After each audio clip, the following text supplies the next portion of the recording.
Here we go. April 13th, a Thursday. And there it is. You see that right there? That is the final game sheet for the Calgary Flames in the 22-23 season. Game Well, hang on. Don't just go 82. Don't go bending it. You got to frame that and put it up behind you. What a night it was. Careful. That's going to be a collector's item. Jeez. Oh, fuck. Have you seen the pile of muck across the room today? I'm not sure what's happening. You've been frantically busy. I have too. Lots happening right before the show. Sort of thing. But our buddy's down a quart. Just a quart? He's down 1.5 liters. He's down a half. How are we? I've think I've had a migraine once in my life and I was crippled, like couldn't. Just life over. Yeah. And I'm feeling like because I'm not hungover. I slept. Yeah. But my head is about to explode. And if there was a pail around, it might be used. Do you need a poop? No. Oh, geez. I find when in doubt, push it out. Yep. I find that's my first go-to is before we get too deep into the analysis. Yeah, before we get let's go poop. Yeah. And then regroup and see. And we'll do a diagnosis. That's right. Yeah. It's great advice, fellas. So at first glance, he looks normal, but you watch his movements, he looks like shit. Like everything is labored. There is very little, like there's a lot of pain on his face the more you look at it. It's up here. Yeah. Remember when my face used to melt on the old show? Yeah. That looks like what's happening there. Do you have a sinus infection? No idea what I have. You know what it is? Maybe it's that peak sadness that Ryan talks about. Now the season's over. Maybe you don't even know it. There's more coming on that. Devastated. Yeah. Subconsciously, I'm just can't get over the fact that there's nothing hockey to look for.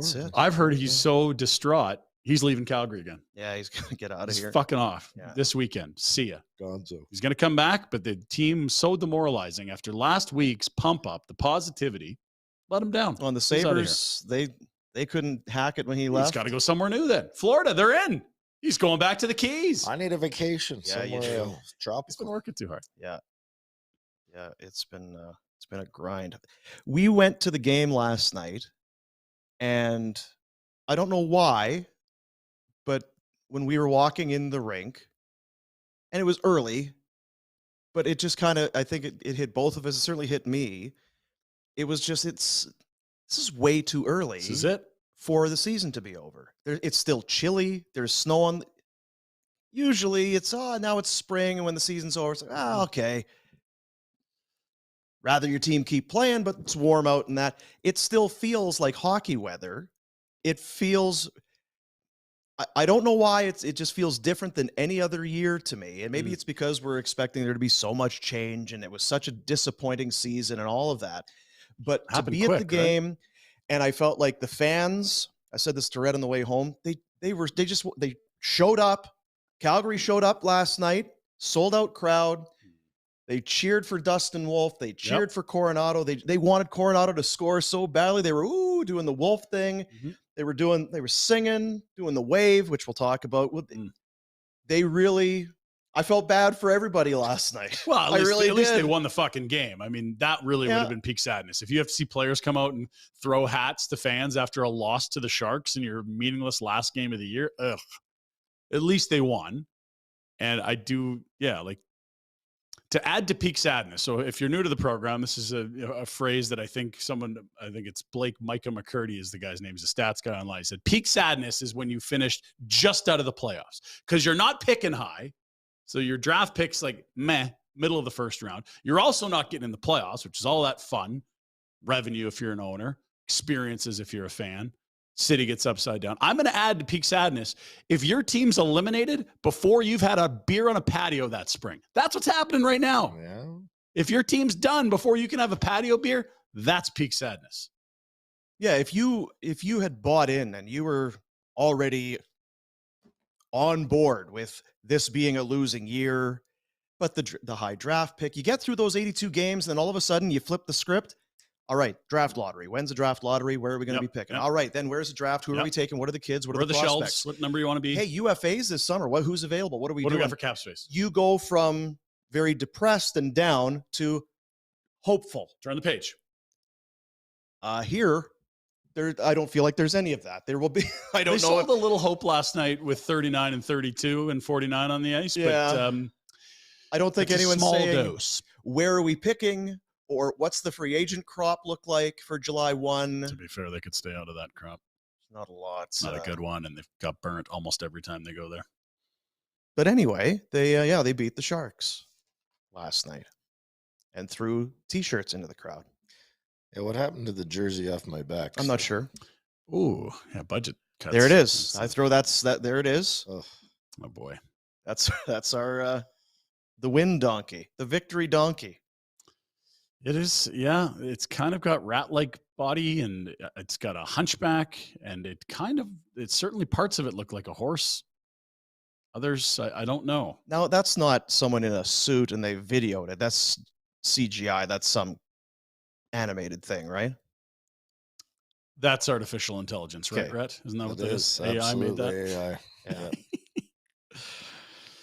So, yeah. It was a great time last night, all things considered. The hockey game was absolute dog shit, but, I mean, we had a great group of people. It was a ton of fun. What were the shots after the first period? It felt like for old Dustin Wolf. Dusty had a couple dump-ins, not much more than that. He had some tricky ones in the first. One cheating, trying to throw it in the net. That's illegal. You can't do it. You can't do that. But a very kind of a routine night. Happy for him. Coronato was zipping around and shooting the puck. That first shot, you're like, ooh. And it was the other end from where we were sitting, but he fucking ripped that thing. And so, it's not... shoot it. Isn't that funny? Well, you need to add some excitement to the building. There's a couple kids that are excited to be there. And I wish we could have spread this wisdom to the Flames earlier in the year, because you always talk about how much they're listening to us, Dean, and taking cues from us. If only we'd thought about inserting some young players this season. They clearly would have done it, and it would have turned the season around. Yeah. It could have done that. Energy. We'll talk about our experience at the game, why we were at the game, and obviously the season is over, and already it feels like there's news happening surrounding the Flames. But as I sat there and I watched some of the stuff yesterday and last night, and we of course did our show, and can the lion, whatever, the leopard change its spots? Can the old dog learn new tricks? Do you remember? It was January, because I went back this morning to find it. January 21st. It was Tampa Bay and the Flames at the Dome. It was the first game for Jacob Pelche. He had been called up a couple days earlier, got into the game, and he was much like last night, excited. Fans were excited to see him. Yeah, family was there finally. Yeah, and then of course there was this clip post game from the coach when asked about Pelche's debut. Look at the record. What did you think of Peltier's debut? What's that? What did you think of Jacob's first few shifts in the NHL? Jacob Pelche. What number is he? 49. 49. 6 minutes, 35 seconds, 13 shifts, average 30 seconds a shift. Got 43 seconds in the power play, played 5 minutes, 52 seconds, had one shot and goal and one hit. It's the NHL, 21 years old, got a long ways to go. So that was Jacob Pelche And the Oscar in goes January. to- Now a lot has happened since then. Time has passed. Yeah. Are we seeing a kinder, gentler Daryl Sutter? Because I put together, this was now Dustin Okay. Wolf, Matthew Coronato made their debuts last night, Yeah, similarly yeah, to yeah. Pelche. Sure. Here's some of the pregame and postgame from Daryl Sutter when asked about those two young men. This is pre because he's not wearing the suit. That's right. Yeah. Daryl, can you talk about this opportunity for Dustin Wolf tonight? Yeah, it's well earned. He's for sure the MVP of, in my books, not only their team, but I think he's close to the league MVP. The two things that really, his work ethic and his hockey sense, like he really knows the game. What do people expect to see from Matt Coronato? You know, I think we're all looking for it, right? I don't think, there's not many, is there anybody here that's seen him play live? We're all excited to see it live. I think he's got lots upside, that young man. Good shooter. Not everybody has that, right? Lots of spunk in his game. It was a good first outing for that kid. But he busted his ass the whole time. Dustin Wolf? I think he's really settles your team down. It was good for him to be here and good for him to get that game. And then it gives him something to, it gives him a read on it. And I think with Dustin, I think he's still got lots of hockey left this year. And so I think it was really good for him.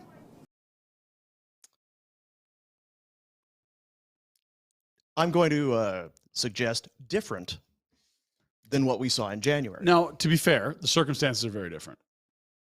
January, they're fighting for their lives. It's about playoff positioning, turning a team around. They're struggling. This game has zero impact on the standings and your ability to make the playoffs. They were eliminated. And Daryl had no interest in playing these guys 2 games ago because they hadn't been eliminated yet. I think that's important context. But yeah, it's night and day. I like the second one better. Yeah, Actually, I think the players would too. Weird, hey? Although the first one was pretty good. Honestly, can we get him a cameo or two? Like he reaches for the glasses. It's beautiful. It's performance art. To sit at the morning availability and be, I think we're all very excited. He's smiling. Well, that's not exactly the Pelche treatment. I mean, No. I guess I get your point. I think your just think point's that- valid too, though. I just Yeah. think this is, and he has been softer. I think, I don't know, does Daryl Sutter get reprimanded? Probably not. I don't know, but he would hear, because it was pretty wide and unanimous Look at that the people screenshots. thought the Pelche thing was pretty disrespectful. And to be fair, unnecessary. Frank, well connected, said that rubbed a lot of people the wrong way in the organization, around the NHL, player agents, and that the context to it was he was probably told, don't keep stringing this kid along for week after week when he's trying to get his family out to play a game. Give him a fucking date so he can get out, make his debut, and his family can be there. And so Frank's explanation was that was Daryl throwing the bird out to everyone, telling him how to do his job. Yeah, I mean, either way, it was what it was. It was not a good. It wasn't look. good. It was a bad look. And if you worked above Daryl in the org chart, whoever that is, whether that's 1 or 8 people, whatever it is, we don't know. How would you not address that? You'd have to. Yeah, I just wonder how receptive that guy is to any kind of criticism. Well, it looked bad in the media. If I was the guy that had to go in, I would say, hey, it looked bad in the media, and then duck, because I feel like there's a friggin' fist coming at you. And we also noted at the time that was what he said in a public space, and it was a bit of a showdown with the media who'd been asking about it. It was a bit of a showdown with other people saying we give the kid a date, let him know what's up. But we also said behind closed doors, he probably was complimentary. There's one to the coach fellow, right? in the National Hockey League who would have handled that situation the way he did. No other coach is going to come out and do the who, what number? What? It's 21. It's NH. I thought it was odd for even him. Yeah, No it one's felt- doing that. It felt like that was brought on by something bigger, right? Yes. My guess is he probably regretted it I think after, so, had too. to have, right? How could you not? Either way, it was just you saw, and maybe it's because they're out of the playoffs, and maybe it's because he wasn't going to do that again, or maybe he's just got more of an affinity for these guys than Pelche. But I just thought it was an interesting, what is it, a juxtaposition from then to Mhm. now. Or clearly he's a new guy. Yeah, changed guy. So now what? I said it the other day, and it's for all teams where your season ends. And if you're a fan, you watch the games and you're disappointed there's no playoffs. And especially for Flames fans right now the shots are coming from up north. It's, yeah. Not going to the playoffs. Now it changes to that maybe some of that disappointment, maybe not today, maybe not yet, but maybe it can start to change. Okay, what's the team going to be? Who's going to coach? Who's going to be the GM? Who's going to be the captain? What's it going to look like? Where are you picking in the draft? All of that. It's not like it is in Chicago or Columbus, where you'd be looking that forward to things, but it does change. And I know that we've talked about it. I think for us, because we do a show every day, you try and kind of tap the brakes a little bit because you don't want to exhaust the topic before you even get to it. But the future of the GM and the coach is probably front burner. They are doing exit meetings tomorrow. I think Tanev did his yesterday because he was hurt. And, the NHL schedule will primarily wrap up tonight. There's only 2 games beyond tonight. You'll let the fellas have their night last night. And tomorrow is sit down, exit meeting. Who conducts them? Who's in the room when they're being done? What kind of note-taking is done? That's probably would be interesting to find out, but it starts tomorrow. Be an interesting underneath of the bowels there yesterday between morning skate. Treliving came out onto the bench to watch the morning skate and to talk to the kids. And it's like, is this his last morning skate? Is this why he's down there? Is it because it's his last game? And I don't know. Now there's already some discussion on social media about what might be happening. You saw our Robert Munich, who works with FlamesNation. Bobby Munich. Keeping an eye on things and hearing from the Jeff Merrick show this morning with Elliot Friedman. There's the tweet. Put a tweet out. Elliot Friedman mentioned on the Jeff Merrick show this morning that Don Maloney and Craig Conroy have signed contract extensions to stay with the Flames. He also mentions that he thinks Daryl Sutter will be back as coach. This is not officially being reported. It's Elliot's opinion. Yeah, the second part is what is Elliot's opinion. The first part is he has gotten word that those extensions have been signed. Now, is it an extension to be a GM? Is one of those guys the GM? That's not clear here, but we listened to the clip before the show, and Elliot also, really quickly noted $8 million over the next 2 years owed to Daryl, likely to return.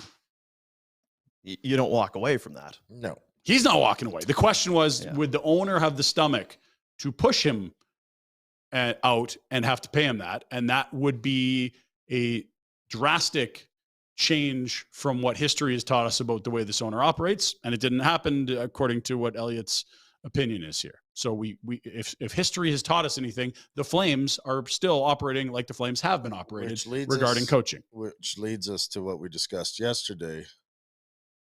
Who's going in and saying, I can't play for that guy, and what are you going to do about it if they do? Yep.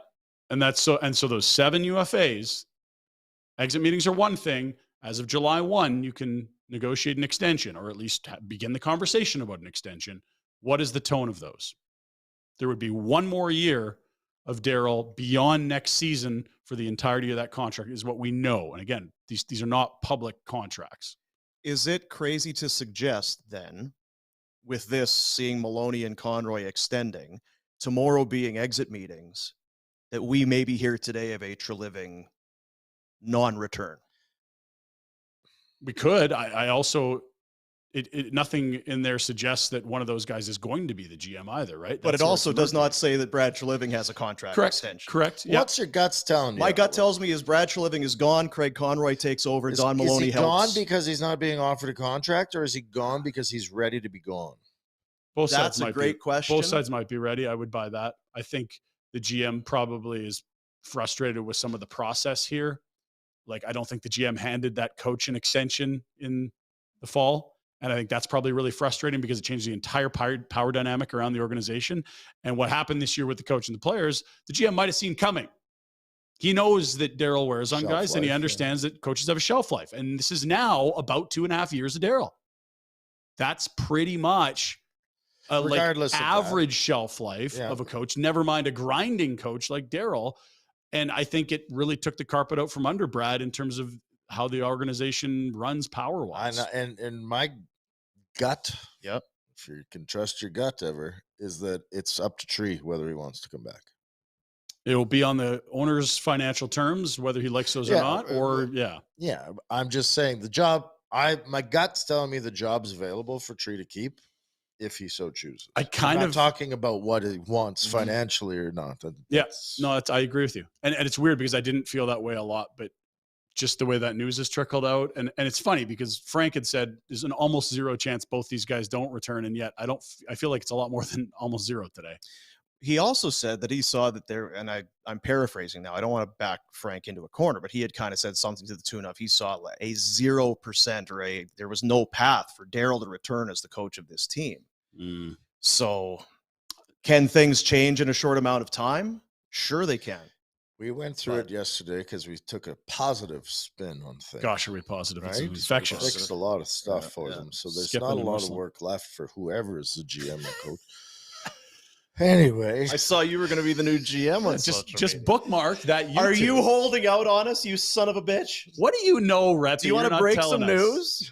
You know what this is? Bring This those isn't a phones. fucking migraine. This is the stress of having the reins of this organization. No, it's the new look. It's the new media. I can't joke Reserved, around anymore. yes. And also, he's got to figure out how to break the news to us. It'll be heartbreaking. Yeah, I know. It's like when Berkey told Sportsnet he was leaving. It was kind of like when he told his kids he was getting rid of the dog they love. I mean, he has to find another way to softly break our hearts. Okay, go ahead. I can't remember what I was going to say. You guys have distracted. You're living, staying, leaving. We talked about it yesterday. We were being positive. Yeah, I know. And it's still not in my brain. Okay. Well, and look, I think the great debate that we've had all year, and both of us have sort of altered positions on it at times, is are they skilled enough? Or B, is there so much dysfunction you have to make major changes? And I guess that in that vein of thought is where I was going with it, was when we spun a positive thing on this year, tried to put a little positive to it, you could see from an ownership's point of view that they were this close to being where they were supposed to be, which is in a playoff spot, right? You could look, you can squint and see, if Huberto's 15 more points, if Markstrom's 10 more saves. Daryl talked about their home record. He's on the road. We had a worse home record than a road record. If that's not, then you're in. There were some big There's awful all losses. kinds of reasons where you could go, but then there's all kinds of reasons. Well, that's you're sugarcoating it. You didn't make it. Yeah. So you can wish and hope. And if I had picked different numbers on the lottery, I'd be a billionaire. So You want to hear something really fucked that'll mess your brain? I believe Tampa plays tonight because 30 of the 32 teams play tonight. What do you think the gap is between the Lightning and the Flames in points? I know I'm setting you up 15. because Don't know. 3. Isn't that fucked? And Florida's in. I don't know that they're going to rest guys or play guys or try to win or not tonight. Like, they're in. I don't know wild card 1 or 2 if they care, whatever. They have more points than the Florida Panthers this morning, the Calgary Flames. Now, you could argue tougher division. Certainly, I'm going to buy that. East a little deeper. I'll buy that too.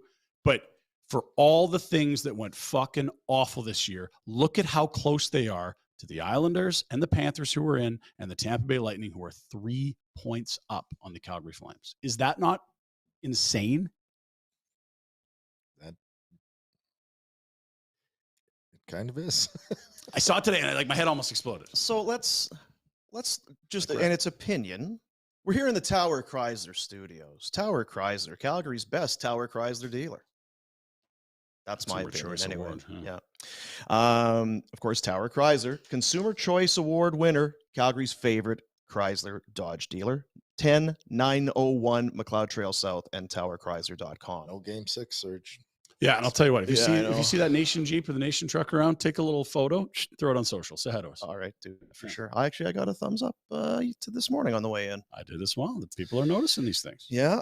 or it was a finger anyway. I don't know. Thumb? I thought it was a a thumb. digit. Yeah. Somebody held, yeah, there's a finger of some sort. So let me ask you this: based on, obviously, Brad's been here for a lot longer than Daryl has, but Daryl's connection to the city and the team, it goes beyond the year and a half or whatever it's been. Clearly. Does Brad Treliving deserve an extension based on his body of work? Holy, this is a tough one is for me tough. because, like all GMs, he's made mistakes, but I don't know how many GMs have had the kind of summer that he had last year. And I don't think it was managed perfectly going in, but that was a learning experience. And we don't put enough credence Sure.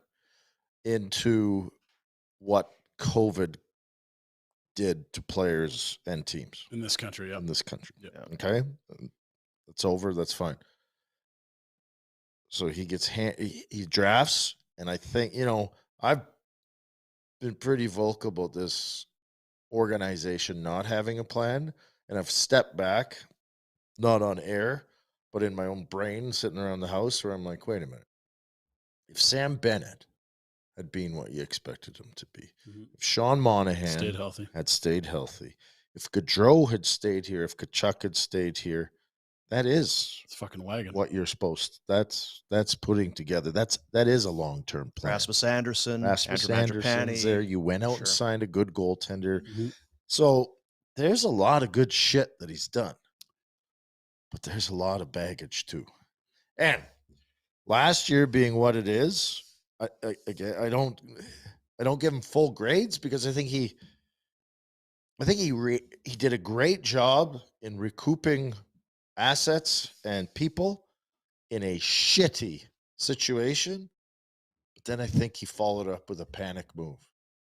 The extensions. And this is important because I know a lot of people have seen this show and they're like, Rhett thought Treliving did a great job in the return for Tkachuk. A first, Uyghur, Huberdeau, a prospect. Schwint.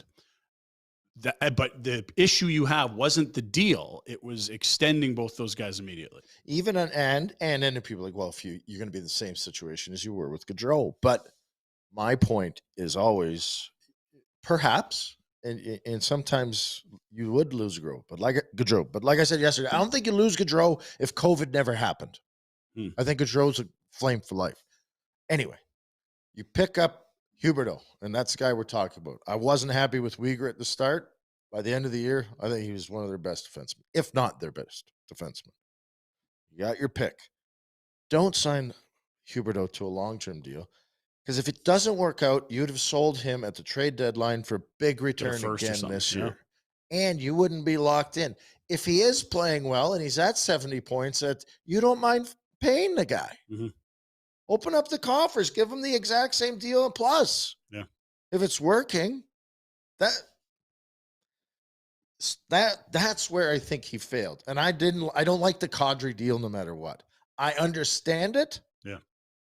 But I just think that's too much change. And that goes against the Kadri deal, goes against what what I just gave him credit for with the Bennett, Monahan, Gaudreau, Tkachuk build style of thing. The Kadri thing is I got to fill a hole and I'm going to pay the most just to get the guy that's top ranked out there. I know it'll be bad on the back end, but I'll do it anyway. We're doing it anyway. Yeah. It's the shitty GM move, right? Which never turns out well and is always passed on to someone else. And that is the challenge of doing this job in this market with this owner, is that the pressure to make the playoffs every year is so significant that I think you put yourself in a spot where you're more willing to do the Kadri deal than you should be. And it's not that it's just the Kadri deal. It's James Neal. It's Troy Brouwer. Exactly. It's this guy. They're all the same thing. You made a bet that the character was great. Questions arose whether that was the case. And you bought a lot of the back nine, outbidding 31 other GMs or 30 at the time, whatever it is. That has been, if you have to grade him on different parts of the job, free agency's been the toughest on him. I think draft and development hasn't been this good since late 80s when it was phenomenal. I don't think it's phenomenal, but you're seeing a first place AHL team that's not super veteran laden. There's a lot of young kids on that team. You're seeing hits in rounds 4, 5, 6, 7 That never used to happen with any regularity.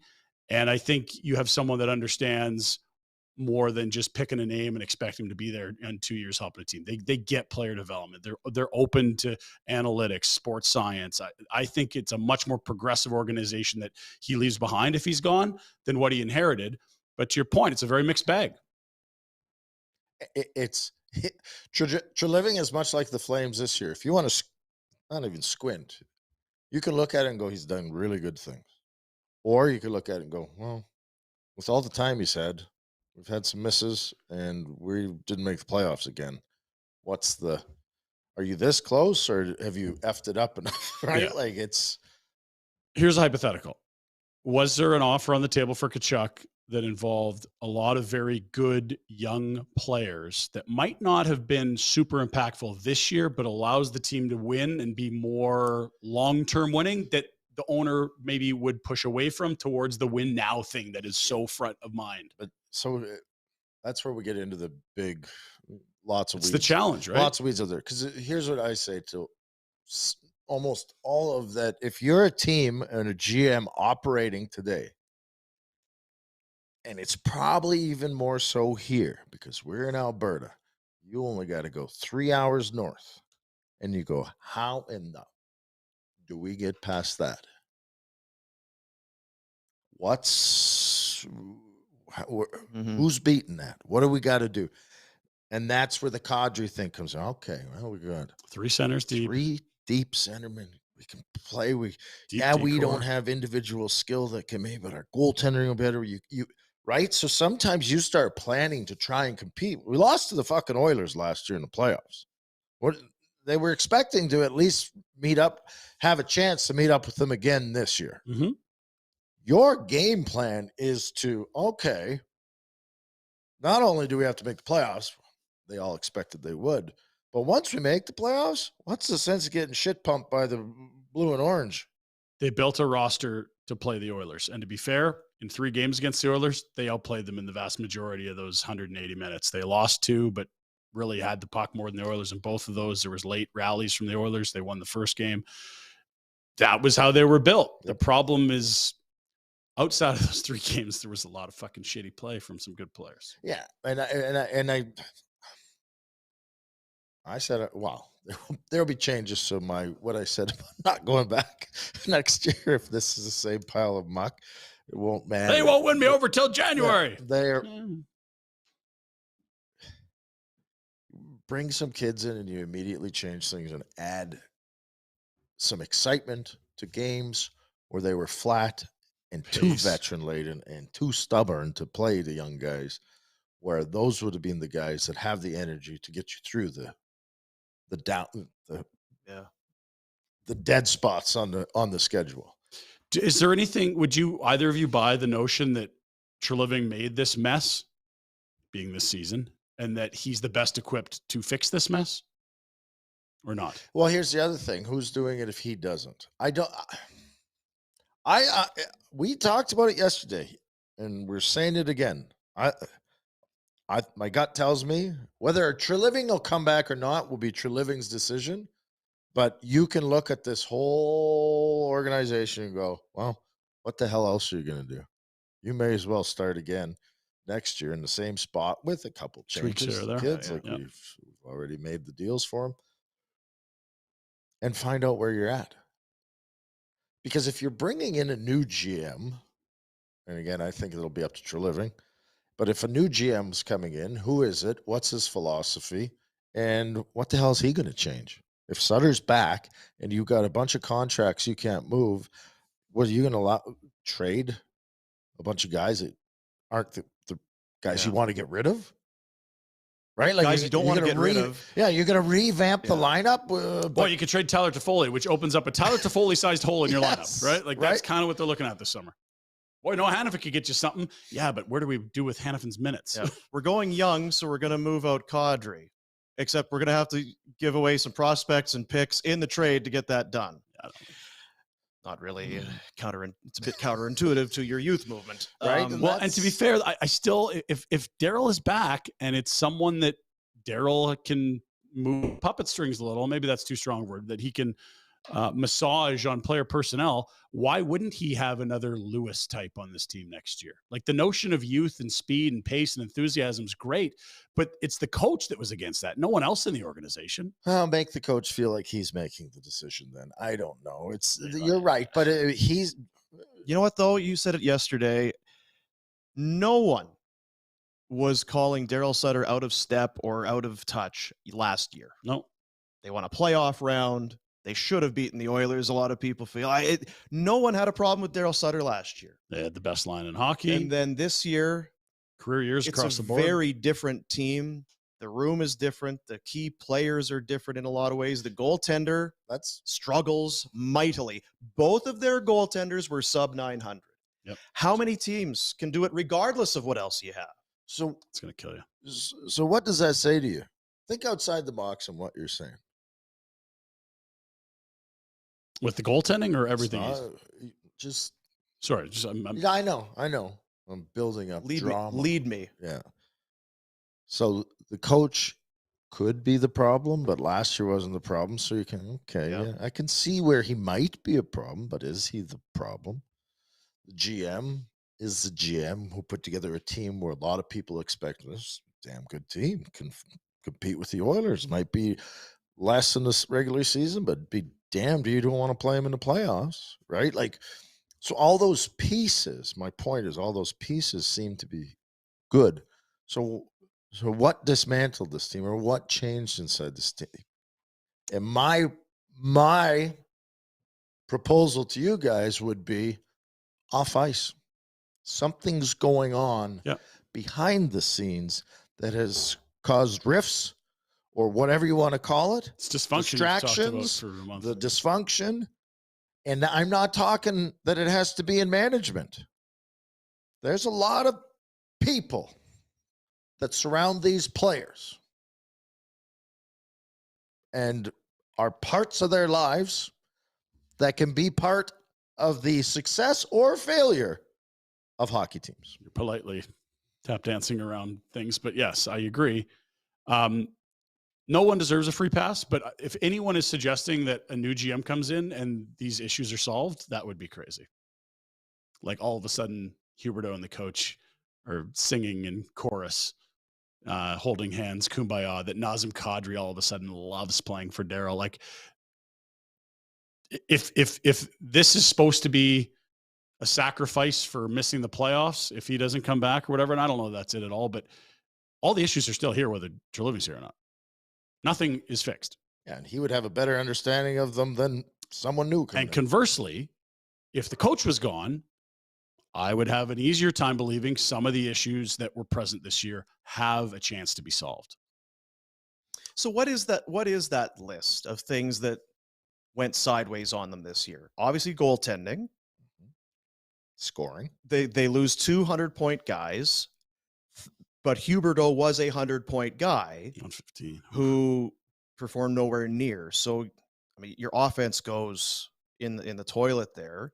Mangiapane's production went down. Lindholm's production. Lindholm went down a ton. Whose didn't go down, guys? Like Toffoli's, that's it. The best way I guess it's just so try and find that. Here's why. So why did it go sideways?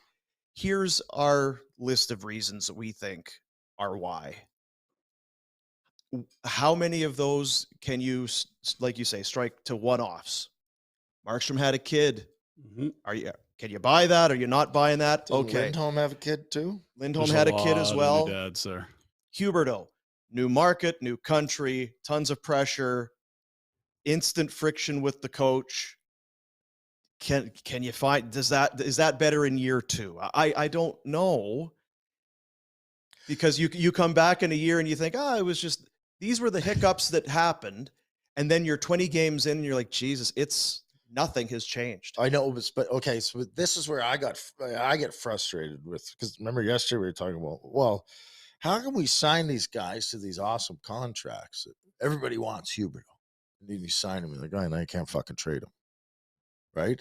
That ain't changing. No, you're stuck with that. If you go 20 games into next year, or you try. Right? Like, I don't know that moving Huberdeau this summer is possible. God, no. No. And I don't know that moving him 20 games in is possible. No, you're stuck with that for 8 So, years. And you know what?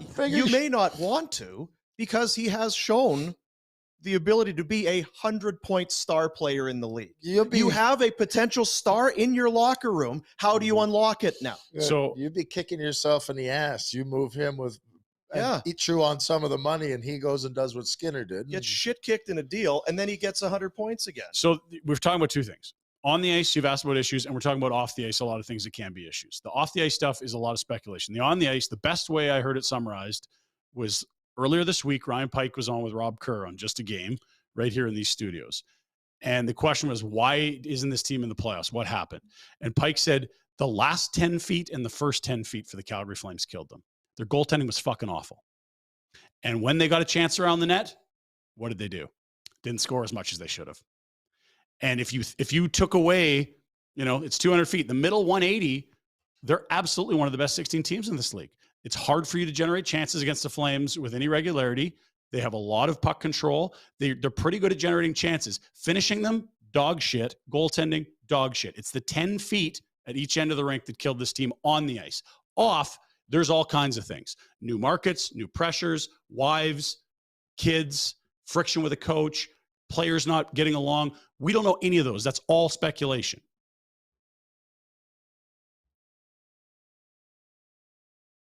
Like, if those 10 feet are better next year, this team probably has home ice. And I come back to Sutter again, just how quickly things change. And even from a half a year ago, remember that this place was selling Summer of Brad t-shirts. Mm-hmm. People were getting Brad Living off the mat, gets this trade done. Unbelievable. And signs these guys. Yeah, it's top of market, but you've got Uyghur's great and Huberto, all of that sort of thing. And a year ago, like, you talk about, I should send him a fruit basket.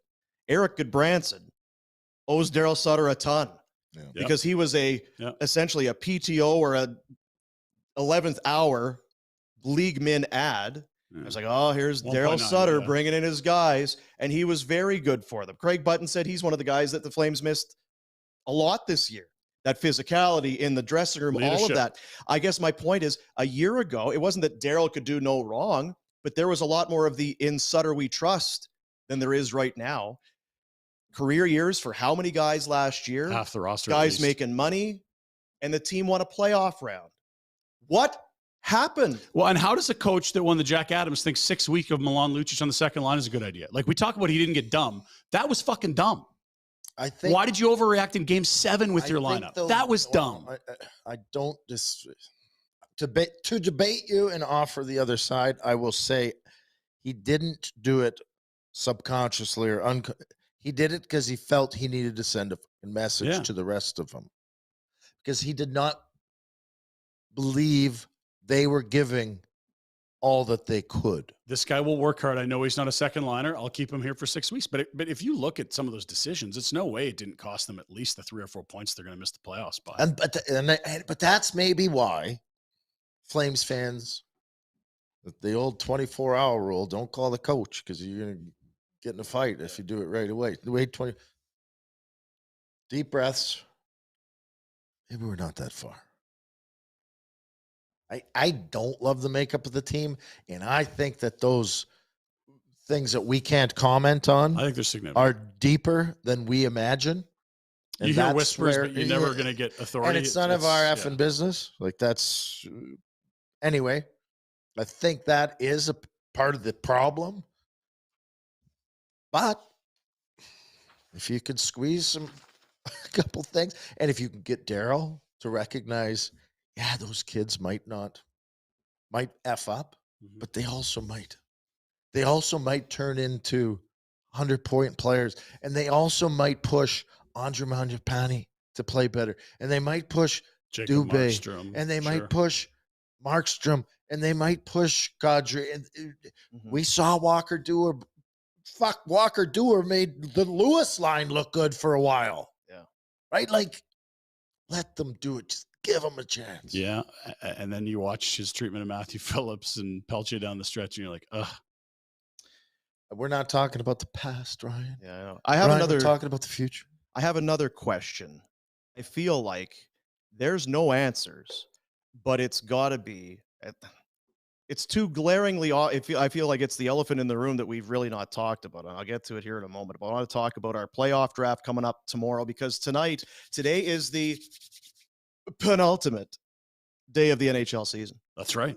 I think it was supposed to be the ultimate or whatever I'm not sure. Is, but then there was two games tomorrow. Yeah. Looks like it's going to solve maybe positioning, if at all. But we are ready for our inaugural Barn Burner playoff draft. We are going to be at the Grey Eagle Resort and Casino. It is a sold-out event. We are going to have 16 teams, tables of 8. We're running it down. We've got the screen set up. We are going to be rolling with the playoff draft in support of Kids Sport. Thanks to Kevin and everybody at Kids Sport for putting in a ton of work for this. I don't want to get ahead of ourselves, but I think there's going to be a nice little number here for Kids Sport.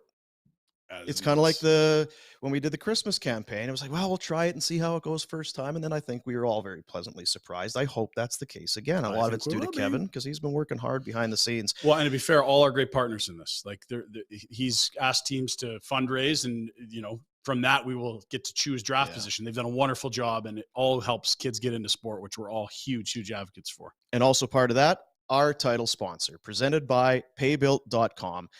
It's for businesses big and small who want to accept more payment options to make life easier for their potential customers. When a customer uses their debit card online, your business typically charged at about 1.5%, maybe more.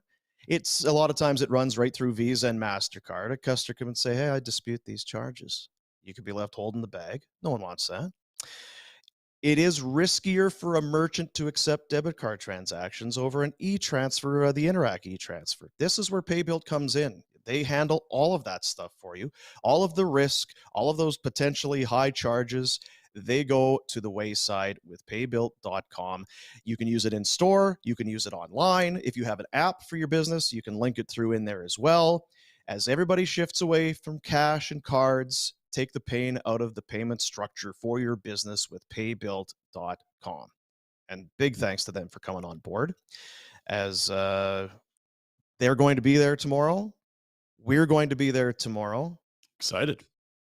Jack's going to be there tomorrow. Top half of the draft order's been settled too. Is that right? Oh yeah. We don't even have the fucking matchups yet, but we already know who's drafting 1, 2, 3, 4. Yeah, 7 of 8 series are yet to be determined. It's cool. And again, Friday was not supposed to happen. The Storm in Buffalo, that cost 1 game because Buffalo plays tomorrow. Am I right? And then the other one was there was flooding at the rink in Nashville, and they had to move a game. Oh, so Colorado, Nashville tomorrow, right? Is that what it is? Yeah. I think so. Yeah. Because it was both the Jets and Nashville finished with Minnesota, Colorado. So there you go. Don't take UC Saros.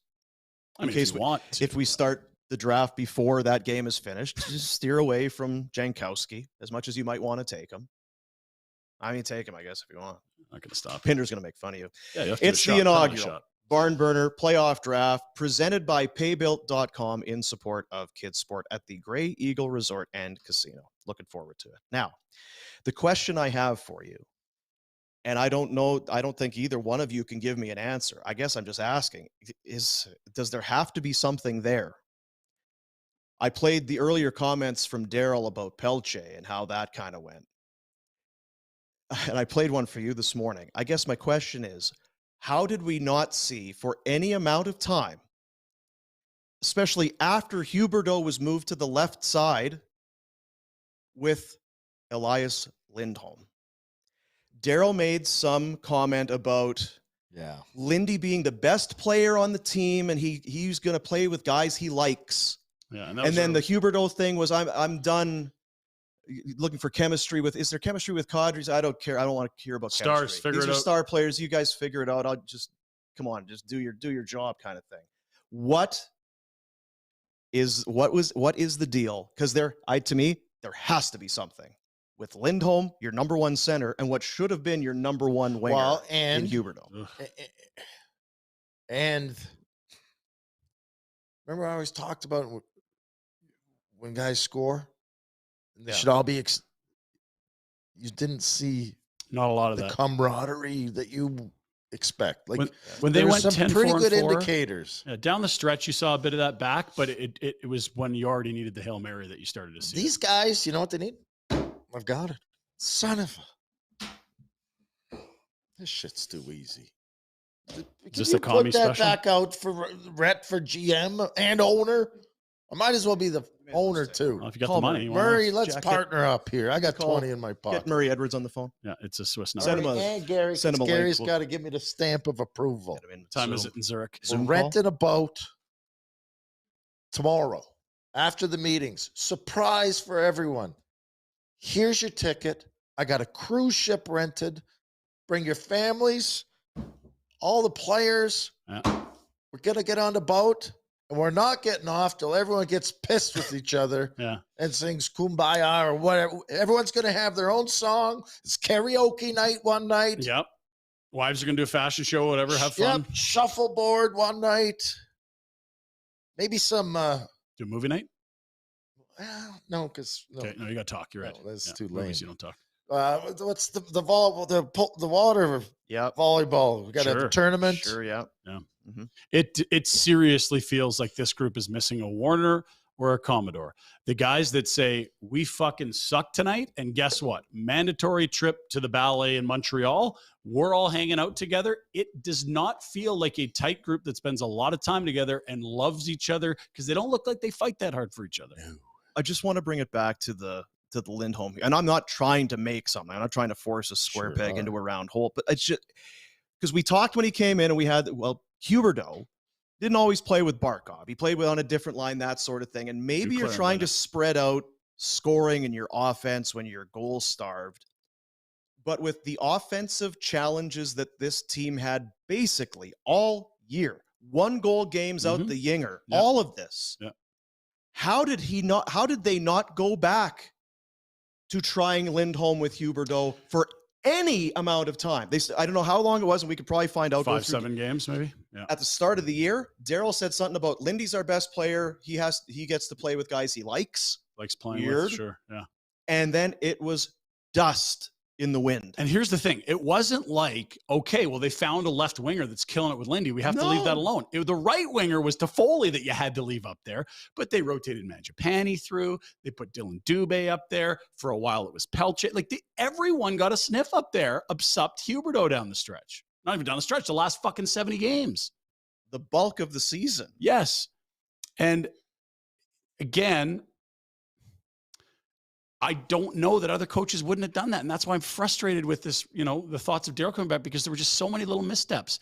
And maybe he doesn't want to empower you can't have the inmates running the asylum, Wow. but holy fuck, give your player a best chance to succeed. Now, the counterpoint would be Huberdeau played in a lot of spots, different sides. Fair. Did he ever look good anywhere?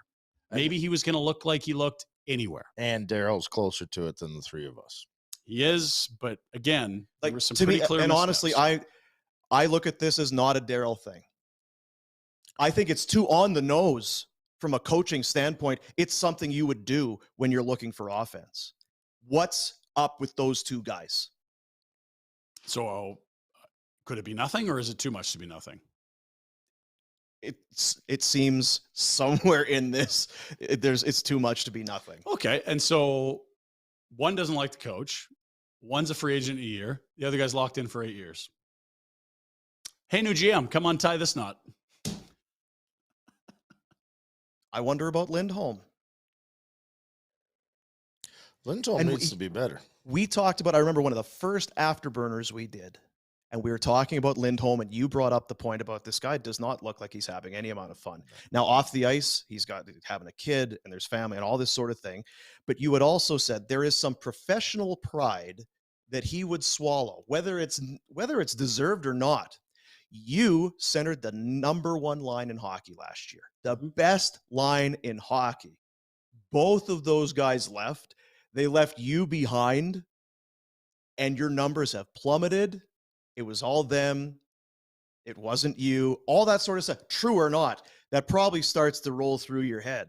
And I know I've been in a spot where I've been in a workplace where I've had coworkers, whatever, and guys leave, and it's like, man, it's not as fun as it used to be. It's not as good as it used to be. I'm not enjoying myself. Those guys are doing great without me. Like, shit. I wonder what kind of year this has been for Lindholm. Rob Ray, Stu Barnes, Chris Gratton, maybe a couple other guys. 1 year in Buffalo, all got dumped. I think it was my last year in Buffalo. The last month of hockey sucked.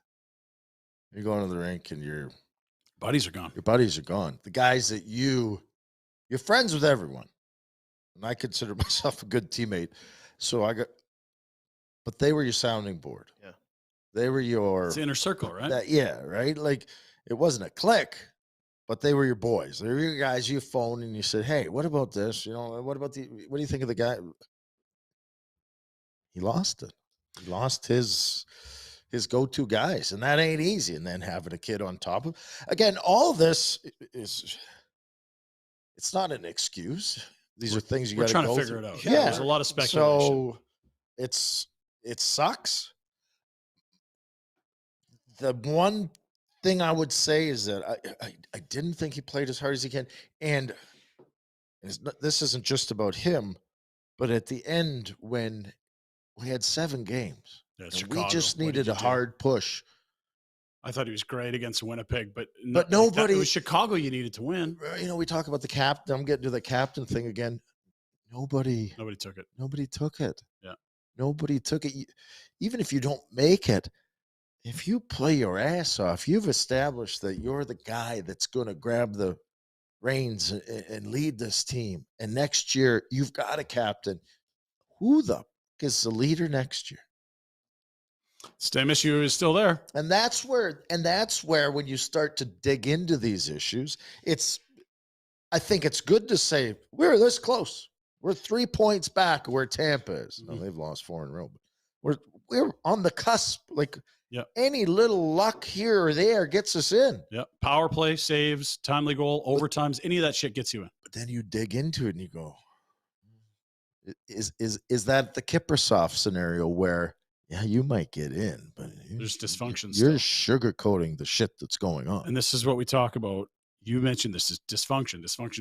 It's impossible to scout a dysfunctional team and guess how it's going to look without the dysfunction. Because coming to the rink and being happy, how many more goals would that lead to?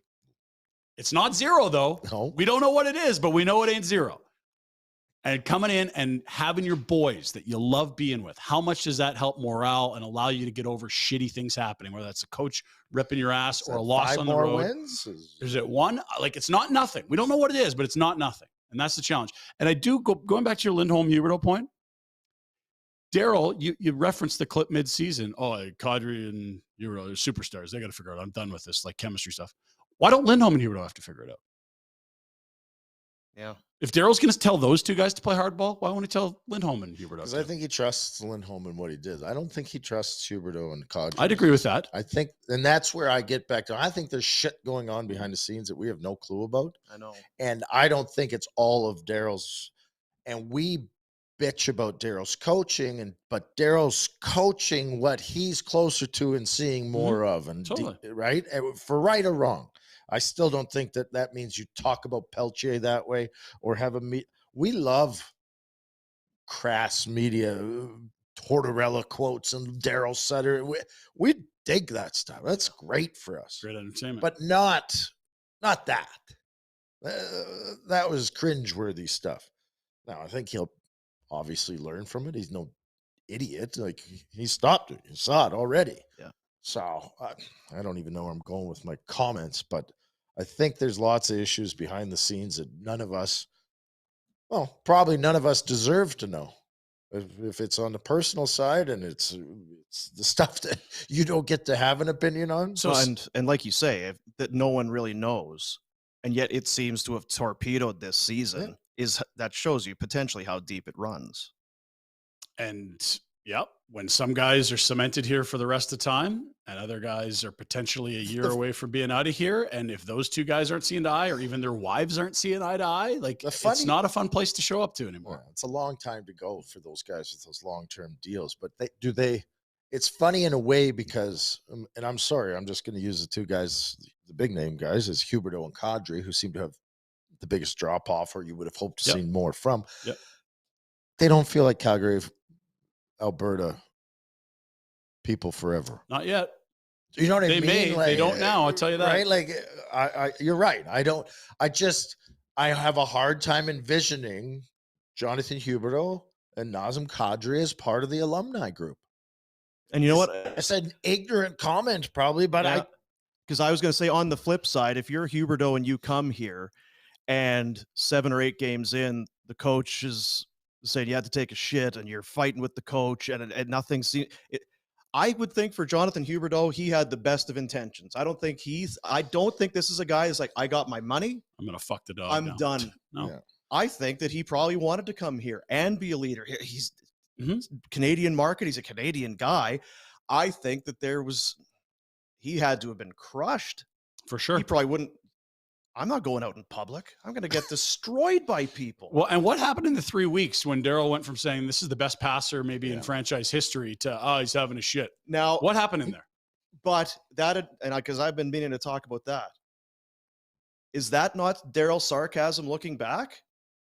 That was the start of the season. This guy's maybe the best passer we've ever had. Yeah. I don't think he was being sarcastic. But either way, it's possible. It feels like, again, Darryl knows more than we do. Feels like a misstep to say both those things, if not just one of those things. But what happened behind the scenes between those two things? Or was it always there? Was there always friction from day one?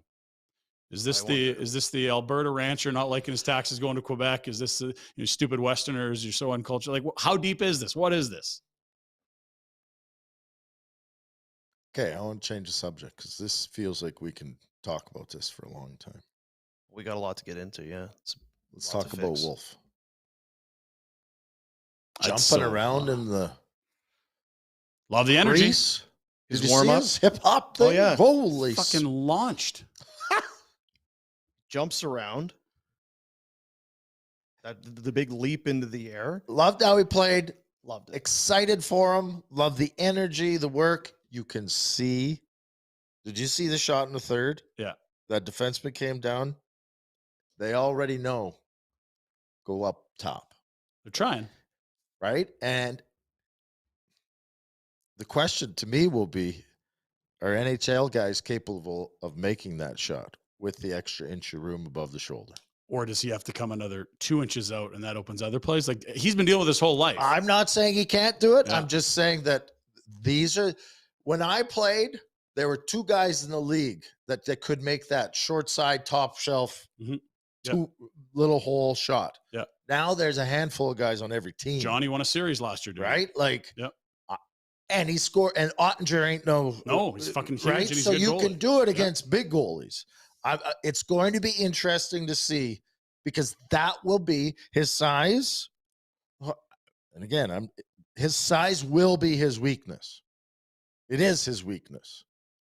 Can other teams take advantage of it? Yeah, and it's not like the size thing's new. Nope. And his numbers have always been better than bigger goalies. There's only one level he hasn't done it at, and one meaningless game against San Jose doesn't prove anything. But I like the swagger, I like the confidence, I like the energy. You love the results at the second best league in the world. I think it's great that he got in. That the crowd, that it was a good crowd last night. How great! You feel bad because you got a guy like Markstrom and Vladar sitting. I think they're happy to not be out there last night. I know last night is fine, but the chants for Wolfie are only going to get louder, and that's okay. What I'm trying to get at is how great would it be if he does have success, because there is an immediate, just by his last name and his energy, connection with the crowd. Yep. Do you know what I mean? Oh, like, fuck yeah. There's going to be a bond built. If there's one thing that can turn a team's fortunes around more than anything else, it's netmining. They were ready to see that kid last. Yes. Oh yeah. 100%. And to be fair, the day before Markstrom had a kid, he was on the road in a back-to-back playing in Colorado.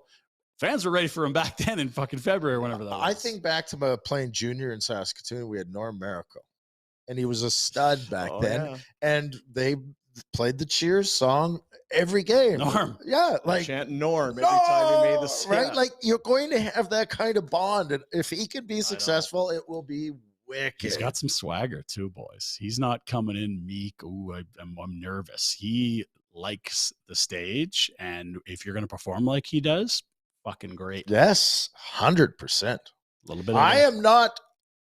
I am 100% cheering for him. Everyone is, because how could you not? He's the kid that's been told it ain't going to work for you. You're too fucking small. His whole life, he's got the chip on the shoulder, and he's the best at what he does. his whole life, he's been the best goalie in the league he's played in. I got a couple things here. Alex showed the picture earlier. I'll get him to bring it up. It was the Coronato and Pelche in the warm up. And one of the people we were talking to was, remember when Nolan was here and Bertuzzi and Tega, and it was all the old guys and they were all making money and the team was getting slow. And then all of a sudden in comes Gaudreau and Monahan and Bennett. And you just felt like, oh man, this is so good. When you look at those two guys, don't you feel like, boys, do it. This whole thing can be yours. You, Mangiapane, this can be all yours in a real short amount of time.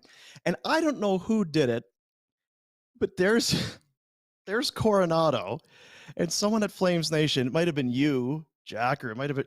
Can we find the next picture of the gloves? Somebody said if you could see on the cuff, it says it's an old Monahan glove with Monahan, the seams ripped out of it.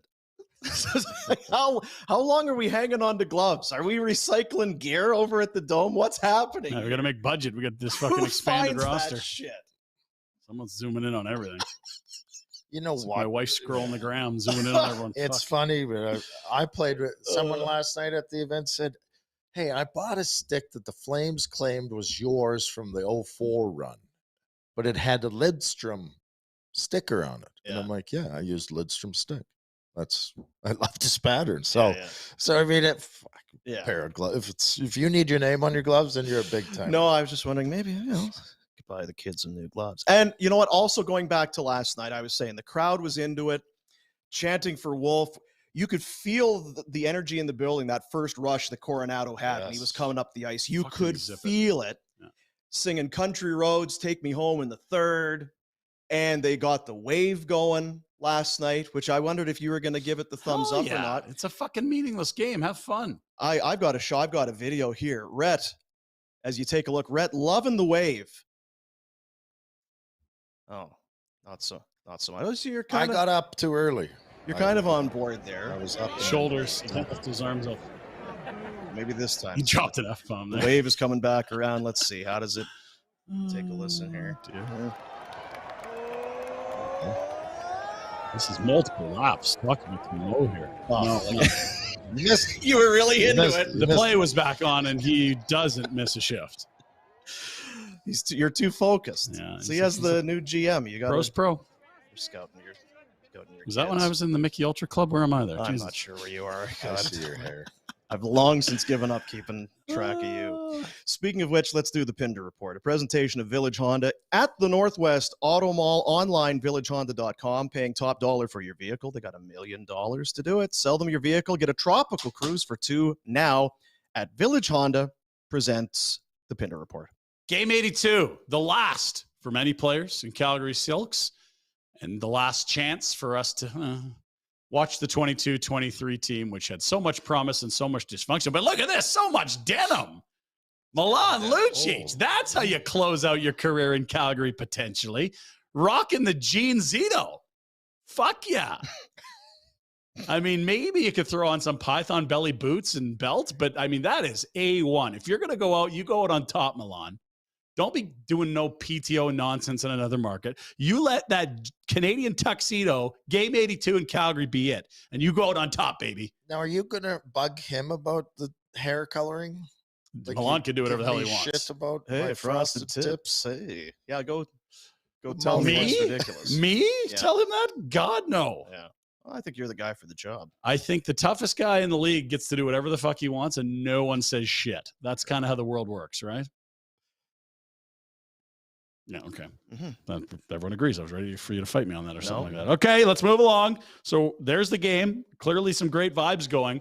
That's a vet. Now, what about the kids? How about another Calgary sports legend ahead of the game, pumping up one of his hometown boys? Jeff Garcia. What's up, Calgary? Hey, this is Jeff Garcia, and I want to bring a great welcome to my fellow Gilroy homeboy, goaltender for the Calgary Flames tonight, Dustin Wolf. Hey, you're a battler, you're a fighter, you're gonna come through, my man. Continue to work your tail off and be the best that you can be. Just like you've been the best the last couple years, you're going to rise and shine. Be it. Do it. Let's live it. All the best, brother. So both from Gilroy, California, Jeff Garcia and Dustin Wolf, homeboys. We need to work a little bit. What do you call it? Is that working the mic when wrestling? The stick, yeah. He's there's some energy, but I feel like a couple tweaks. He cut a good promo there. Pretty sure good. Did, yeah. Like if that's square one, we get him into, get him into the Heart's basement. We can really work on him and McCarty could have coming up. That's right. At WrestleMania. Yeah. Brother, I'll be ringside as your special counsel. the Gilroy guys are coming for you, San Jose. Get those tag team straps ready. Yeah. I like it. I don't mind it. So Jeff Garcia win it, and I was surprised to see that. Boy, Jeff. Homeboys. And, sometimes crazy things happen in the last game of the year. Remember when Mark Jankowski scored 4 against the Vegas Golden Knights? Yeah. And Akeem Alou was getting his name chanted with 2 points. His last game in the NHL. Last night we had another one of those fellas. Ooh, the old Zadorov roller coaster. It was a triple looper last night. Feast your eyes. That is indeed a Nicky Zaddy Hattie with lids on the ice. Now, it's not a Natty Hattie. It's not a Nicky Zaddy Natty Hattie. It's a Nicky Zaddy Hattie. So the Zad Dog, all 3 in a 3-1 victory. Is it not a natty hattie? It is a natty hattie. Isn't it all the same period to be a natty? Or is it just 3 in a row? 3 consecutive. It is a Nicky Natty Zaddy Hattie. That's Nicky Zaddy Natty Hattie. What you said. Yeah, that's what it is. Holy fuck. So what would that have paid on Betway, by the way? $1 billion to 1? Yeah. Holy shit balls. And you could see he had 2, and it's like, this game means nothing. Get Zadorov the hat trick and pump him out for a first to the worst GM in the league this summer. See, poor Zad Dog. Can I take a shot at him? Yes. Of course. He had a terrible interview in between periods. Did anybody? They asked him about, what do you think of Dustin Wolf? How's it been playing in front of Dustin Wolf? No comment. He said no comment, or he had no comment? He said no comment. What? Game's not over. Nothing to celebrate yet. Poor Brendan Parker's like, all right, thanks. Yeah. It was a little weird. It's a second or third language at least, whatever. It probably didn't mean it like that. So, yeah, it was the hero. It was indeed Zadorov. And, yes, Surf was up in the Saddle Dome, as you showed. And quite a night. Your boy Zadorov with 3. They're doing the wave. You can do the wave in a meaningless game. It's just when it's a do or die in a 1-goal game in the third. That's not it. This is it. Maybe this is when you do the wave. Yeah, it's a lot. It's starting to feel like Walker's fan handbook, which is a lot. I really didn't want it to go this way. I think so. Really didn't. I'm disappointed it went that way. All right. And then the big jump itself got caught on camera. Dustin Wolf's first start in the NHL, and he starts every game with the launch of himself into orbit. He is not huge. He is goddamn athletic. Like his hoop is above the crossbar there. This is an athlete. This is a showman. This is the best goalie outside the NHL. This is your AHL likely MVP.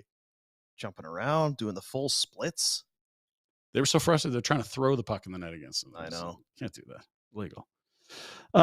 Next, we have returning to the Calgary Wranglers, 3 members of the Calgary Flames. They papered down Walker Duehr and Jacob Pelche on trade deadline day and then brought them right back up. Didn't go. They just paper transaction. Yeah. They go back down to join the Calgary Wranglers, as does Dustin Wolf. They lost last night in Abbotsford. They'll play there Friday, Saturday, then season over, and then buckle up for a significant playoff run. They could, if they do well Friday, Saturday, lock down home ice throughout the entire American Hockey League postseason. Let's have a nice long run. Let's have a lovely run. And you know what, fans? Let's get behind them. Wow, how can you not? These are the kids. Horse, that dancing horse. We want to see a lot of that dancing donkey there. He can't even go practice with those guys? I mean, I don't know about practice. He can't play. It was you had to be down on deadline day as part of that roster to get there. So he was still playing college then, if I'm correct. Maybe he could have been ATO'd for down the stretch, but why in terms aren't you guys of playoffs, doing this with me? This thing has to. Feels so good. I'm only going to put up with it because they show this when they win. Okay. The Batusi. Ooh. Speaking of, guys are boring. You want boring? Not this fight.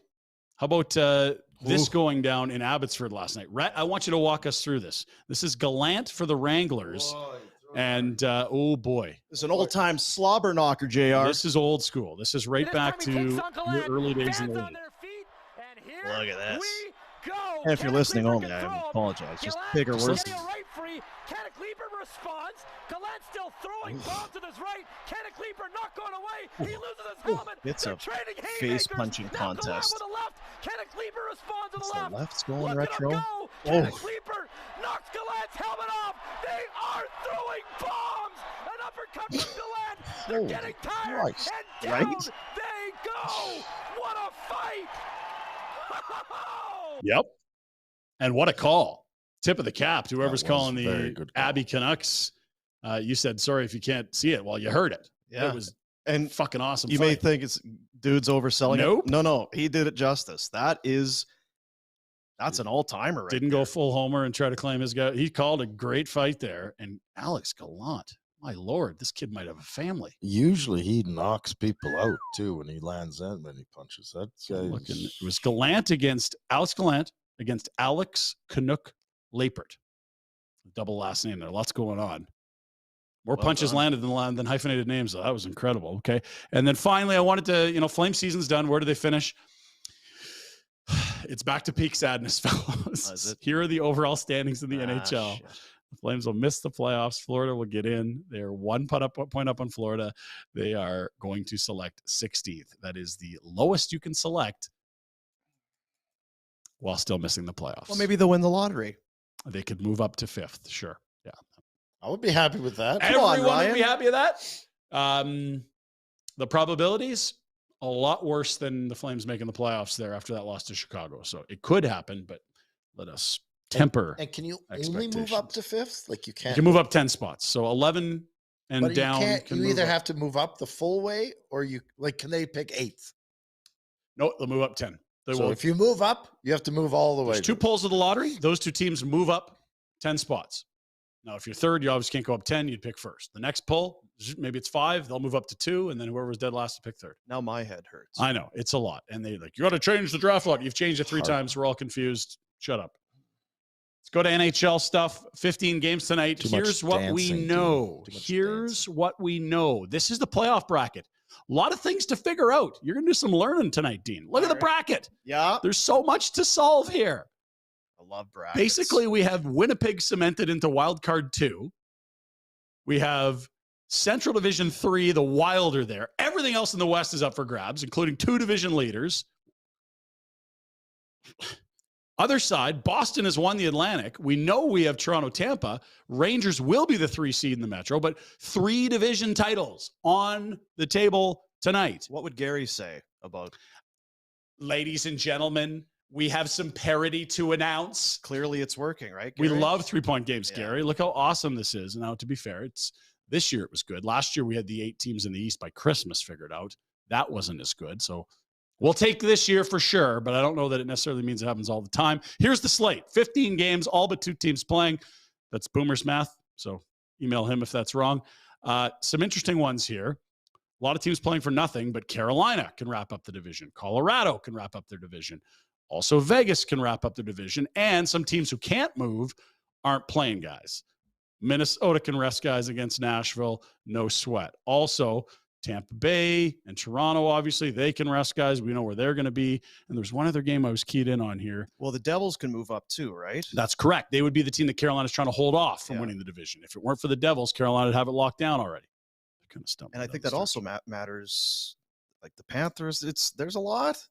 A lot of action tonight. Gary did a great job. Gary, Thank you, whoever did this year's NHL script, excellent work. Bring them back for next year. The Calgary part That is true. We can kind of sucked. stupid writer wasn't from Calgary, I guess. And Vegas, Seattle. If Seattle wins that, there's a chance for Edmonton still to get first in the West and the division. Is Seattle the surprise of the league? I think so. I mean, I in a think lot it of was a ways. really surprising first third, and they've kind of just been good since then. But overall, yeah, I don't think anyone had Seattle making it. You know what it is? 4-6 I think wins? it's because you talked about it a lot. Their goaltending was so bad, Atrocious. but this year their scoring has been You're outstanding. like, oh, their goaltending must Plus, have been way the goal- better. the No, goaltending goal is just okay still. was better, yeah, but just they're okay. like you said, McCann's a 40 goal guy. They McCann, they had some of the most balanced scoring in the National Hockey League. deep, not stars, but a Yeah. lot of second line scoring type guys. We'll see who they get. They can still play anyone in the division. You know what? I don't care who they play. Go Kraken round 1. Let's go. Beat at Vegas. beat at Dallas. Beat at Edmonton. Or if, whatever happens there with Colorado, if they, yeah, let's go. All right.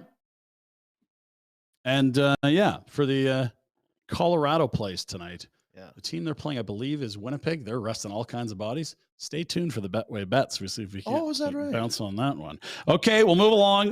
Leafs continue to roll out guys who've never heard of. A fourth game in a row, they'll have an ATO. That's an amateur tryout in net. And people are getting, diapers full over this because it's the Leafs. But it is odd that people we haven't heard of for 4 games in a row are working the gate for the Leafs. But there's all kinds of isn't oh my God. The captain in Vegas.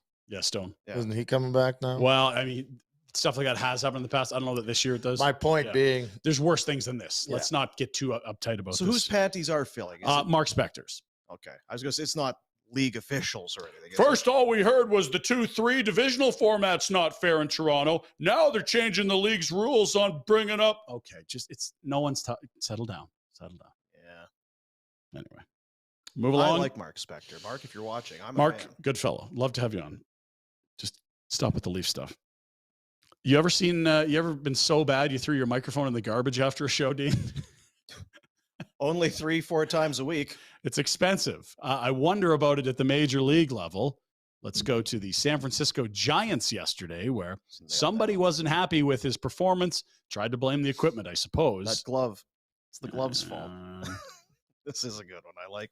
So this is Rogers, a pitcher for the Giants. Rhett, into the garbage. Just fucking done. Yeah, I'm composed. Don't need that anymore. I suck at baseball. And you know what? Let's let it roll here. Yeah, just junk. And look, you know what? Give him credit. He's cool, calm, and composed. Yeah, nope. He then throttled the bench about 15 times. He's not overreacting. He's very calm. Wait, we're cutting it short. There's a snap show at the end. Anyway, we'll move on. That's the good part for sure. That is. Just don't need this. Yeah. I'm going to go sell cell phones at the mall. Now, does the bat boy have to go fish that out of the garbage? Because there'll be some spit and chew and gobs in there. Mr. Rogers, do you think I should wipe this down with like some sanitizing wipes? Get that out of here! Get him a new one! It's the fucking majors. News from the footy crew. Cavalry announced their captains yesterday. Marco Carducci, the wall in net, the keeper. He back. He was in studio with Rob Kerr yesterday. Carducci! Hey. Marco Carducci! Marco Carducci! Yeah, he doesn't go enough. The Shoveler's a big fan of Marco Carducci, too. Really? Well, I mean, look at him. You also have Sergio Camargo, the Canadian, named a captain as well, and Escalante, our Honduras pal. Like that. He's back as the captain as well. Like that. Look at those. That's Escalante. Let's go. Exciting year for the Cavs. They open Saturday in stinking Hamilton. What? Friggin' Forge, the jerks. Man, if I was in Belo, I'd go up there in my Cavalry jersey and cause some shit. Burn the whole place down. You know what I'd take with me? Big Urn. Lit off some of those smoke bombs. Big Urn would be Big Urn would be very helpful. Yeah, he would be. Those Forge spectators, careful. Big buffer zone. There's Big Urn. That's 2:00 on Saturday. They'll have watch parties. Check out their social if you're into the Cavs. Can't get to Hamilton, still ways to check out the game on the weekend. And finally, we talked about last night a little. I know you want to talk about it more. I have things to mention about last night as well. But it was a time to say goodnight last night. Good night to the Flames, and good night to Boomer, who, well, sometimes it's not your season, but sometimes it is your night. I'm just leaving for the night. I got my water bottle there, my little gift. There was a moment when you went to the metal detectors on your way out and someone made eye contact with you and there was a decision that had to be made. Am I stopping this man? Allowing this? Or is this going to happen? And the sheer confidence and swagger that Dean had led that person to believe clearly this is supposed to be happening. I'm out of my mind thinking I should even stop this. Now, I do need to mention, for those that are just listening, what's happening is we were at the game last night. We'll talk about it. We were in one of the top shelf experience, and on the way out, the building's it's basically empty by now. You stay afterwards. A little post-game. So I do have a rather large bag, like a garbage bag-sized bag of popcorn. Like if you raked leaves on your lawn in the fall, that sized bag. So what it is they, during the day at the Dome, they popcorn galore in the building. All day. And then so some is ready for the suites, some goes up to the third level, the second level, that whole Sessions, thing. yeah. So this hallway where the suites are, they would have one of these bags or two of these bags so that the suites have some popcorn. Reload some corn. And apparently, not a lot of popcorn eaters last night at the game. What, am I just going to let that go to waste? No, Now, you were not. Part 2, I learned from one of the best. It is not the first time we've seen this maneuver. If it were not the lessons that I'd learned earlier in life, I would have just looked at that bag and thought, oh, that's too bad. That's it's a lot going to of be a waste popcorn. of popcorn. No, Ryan, it was many, many years ago where in a similar sort of a setting, we were at the game doing it in a suite and leaving, and one long-armed friend of mine, a co-host of mine at From the the time, rectangular province. Yeah. he grabbed the bag of popcorn that was about that size, I would think. The thing was, then we were going out for some drinks afterwards. I believe we went to Cowboys, and he went to the coat check and checked his bag of popcorn. What is this? I need to check this. This isn't a coat. No, but it's going to get checked. I don't think you can do that. Yeah, I can. Slap somebody down, takes Figure a it out. tag, in we go to have some beers. Where's the Kids were popcorn? pumped. It was on the table in the morning. Oh, yeah. Well, Where? my kids were Jacked. Where'd you get this from? Texas? One of my kids says. Texas. Yeah. That's amazing. But yeah, it was. You're set for the weekend. I'm man. really. Yeah. I threw that down on social media last night. A lot of people had some laughs, woke up to that, and one fucking stick in the mud. That's about $1,200 of popcorn retail. That's your Pinder report. There you go. That is a presentation of Village Honda. Get in on the $1 million buy-in event. Get cash for your vehicle, paying top dollar.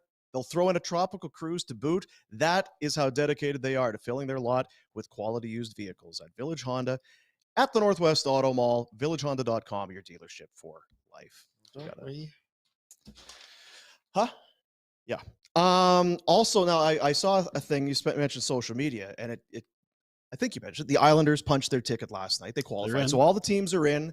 All the teams that are out are out. Remember Bo Horvat? Yeah. I think on Monday I had it in the best of the week. Is it's how's it here in the island with the new arena? It's great. It's better than Vancouver. I'll tell you that for free. They just won. They were in a playoff spot. And then it was a little dicey there a couple times. Are they going to miss now after Horvat shot his mouth off? But they do get in. I saw this photo. Apparently they did here in Vancouver. Oh, dear. Penthouse. That's What I've an not been. establishment Rhett, is can you that? tell me about Great spot. Classy joint. the penthouse? And for those that aren't watching, it just says "F.U. Horvat" On the marquee. on the marquee outside. So they did here. Word got back to me. Yeah, they don't miss on that sort of stuff. Penthouse nightclub. Do you think furniture? 1019 Self- Seymour Street. Chaise lounges and leather knows? recliners? I'm doing a little research. Come for the exotic dancing cabaret Cabaret. I love and dancing. strip teases. Oh, Here you'll find history with a side of intrigue. Established in 1947, the legendary Penthouse nightclub has entertained the likes of Sammy Davis Jr., Nat King Cole, Duke Ellington, and Frank Sinatra. Our dancers bear it all, but there's always more than meets the eye at the Penthouse. If these walls could talk, they'd say "Fuck you, Horvat." they'd keep their lips sealed.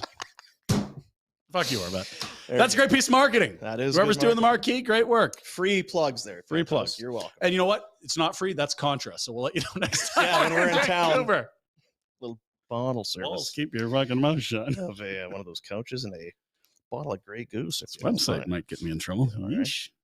That's real. St. Eugene Golf Resort and Casino. We've been mentioning it. You brought it up before. Sadly, we now move on to our kind of postseason. We're still going to be talking playoffs and all that, but maybe it's now time for all of us to book a little trip out to St. Eugene. Championship golf course, casino, spa, restaurants, mountains, all surrounding you. Beautiful spot. They have the Spring Swing Golf Package on sale now, limited time. Starting Get at in just $259, you and a friend can enjoy a one-night stay and a round of golf, including a power cart.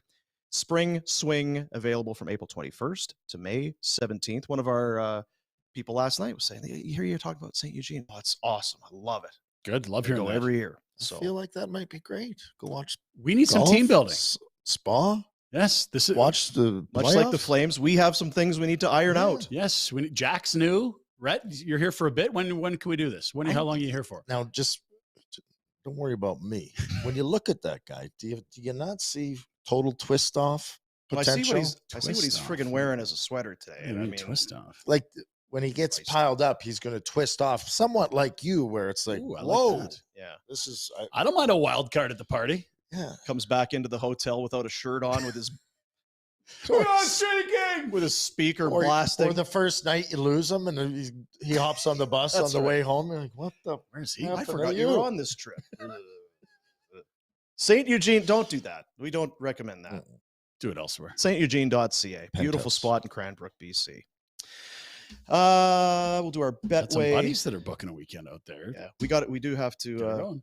We got some stuff. So let's do our Betway bets of the day, and we'll call it a day here on this Thursday. Jack. Betway are the official betting partner of the Barnburner podcast.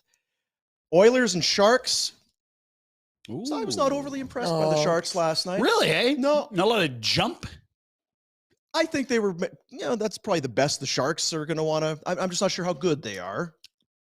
And the Oilers still playing. They Carlson can still is win the good. West. Carlson, man, he walked poor Pelche on the point on that one play. I was going to mention it. Just give him a little more room. I know you're eager. You're back into the lineup, Pelche. You want to be, I'm digging. McDavid and Draisaitl tonight, Oilers versus Sharks, plus 187 for each of them to get a goal. Oh man, that number used to be like 300, but they're getting too smart. 187. And then there's a little head-to-head action. Ooh. Kucherov versus Draisaitl. Points. Points, I believe. I'll double check. I'm going with Draisaitl. I don't mind that at all. The Lightning, we talked about yesterday, they're kind of kicking it around a little bit now. Well, nothing to play for, but not looking good right now. Yeah, everyone. It's a lot yeah. to unpack there. It has nothing to do with their playoff chances in Right. my eyes. Yeah. It's just tonight versus Detroit. Yeah. Edmonton versus San Jose. I'm going to go with Draisaitl over Kucherov, minus 118. Not a Okay. big payday, but I like it. I'm thinking similarly to you. So Colorado can lock down top spot in the Central tonight, and they're playing Winnipeg, who's stuck in wild card 2. They can't move up or down. David Riddick's going to start. A lot of the notable Jets players that are good at hockey will not be playing. I'm going to hope that one of these two cats for Colorado, who is playing for something against a listless Jets team with Big Siv Dave in net, will get a pair of goals. Rantanen pays plus 450 if he gets a pair. McKinnon plus 400 if he gets a pair. I see lots of Abs goals. If one of these two gets 2, woo!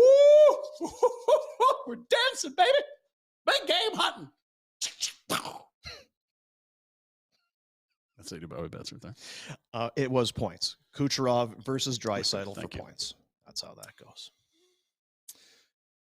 Well, there you go. Did we solve anything today? We didn't even mention Coronato, but he looked good. Yeah, we brought it up. I was happy for the crowd that they got a win. You could feel it. You heard it from Daryl afterwards, and I think if you're a Flames fan, you saw it last night, and you've probably been feeling it. It's the youth movement needs to happen. Yep. And I don't think you're forcing it to suggest that there's some guys that are ready. Pelche, to me, looks like he's ready for prime time. He could be a regular guy. Coronato, until he proves otherwise, it's one game, but he's got to go into camp Have a good feeling camp. like there is a spot for him to lose. It's a right-hand shot that can finish. And again, you hate to put pressure on these guys, but I'm with you. Wolf, Have a camp. Have a camp. if last night was your first in a Hall of Fame career, then Oh, Jesus. I'm down with it. I think Oh boy. And Wolf, refocus. Go on a big fucking run here and go on a get run. some hardware. Win that thing. Yeah. It does matter. And that photo that was just up there for those of you watching on YouTube, that was us last night there were Rhett, and there's Johnny Winwick in the middle. Johnny from ATB. ATB Financial, they donated 2 experience packages to our Top Shelf Elf Christmas campaign. And last night was the final of the 2 from the season. Obviously, there's Pinder on the end with the old man bun, but we had 3 different couples. We had Kevin, we had Jonathan, and we had Gary, who were the 3 winners. They each brought a guest. We had dinner prior. It's great. Dessert. You see the chocolate fountain in the background there, little post-game chocolate fountain, but a lot of money raised. Stick your finger in it. No, I know. I'm not supposed to. My tongue. You're not supposed to jaywalk either, right? A lot of money raised for Closer to Home, who then took the money and got it to families for Christmas to buy food and presents and necessities. And I think at the end, I think it was 19 families. In some cases, families of 5, families of 6. But it was a great night, and it was a lot, and really because of ATB Financial. So thanks to John Winwick. He's just one of the best guys.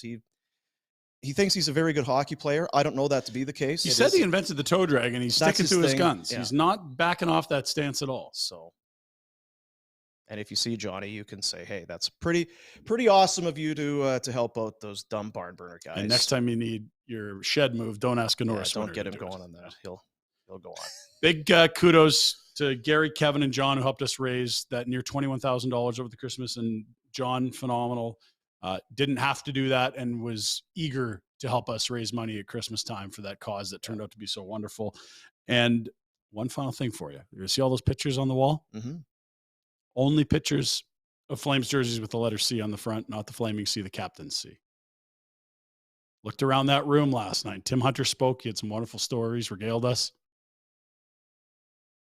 Is that issue going to be solved before next year? I don't have an answer, but it's something to maybe chew on for this next GM. Well, when they win the cup, they're going to have to figure out who's going to get it. Crimmon, Poplinski, Aginla, Lanny, Lowry, Neuendijk, Fleury, Gio, Connie, Todd Simpson, Bob Bugner.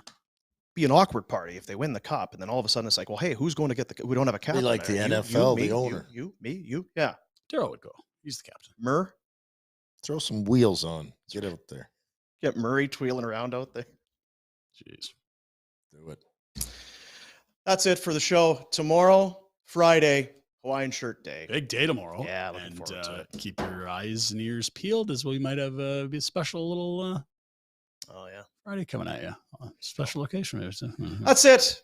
See you tomorrow, buddies. There's the Content Factory. Yeah, there he is. You got to do your thing. It's your signature now. People are talking about it. Oilers suck. Yeah. See you, buddies.